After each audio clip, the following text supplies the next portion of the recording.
Markets ఫ్లాట్గా open అయ్యేందుకు అవకాశం కనిపిస్తుంది. ఎస్ఎక్స్ నిఫ్టీ పాజిటివ్ నుంచి కొద్దిగా స్లైట్లీ నెగిటివ్ అంకెలో కనిపిస్తుంది మనకు.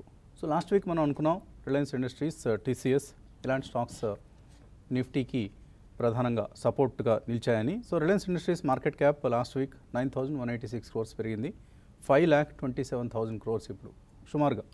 అలాగే TCS 7,657 crores market cap add కావడం చూసాం, 4.82 crores.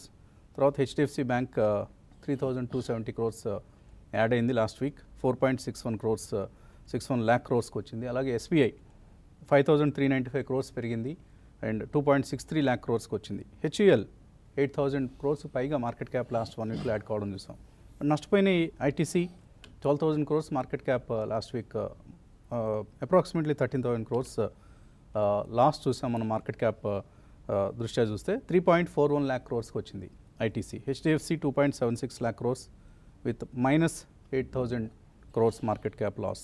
ఇన్ఫోసిస్ కూడా లాస్ట్ వీక్ సుమారుగా 3,000 కోట్ల రూపాయల మార్కెట్ క్యాప్ను నష్టపోయింది. సో ఈ వీక్ ఎవరు విన్నర్స్గా నిలవబోతున్నారు? Let's wait and watch. Callers లైన్లో ఉన్నారు. హైదరాబాద్ నుంచి Gopi. Sir good morning sir.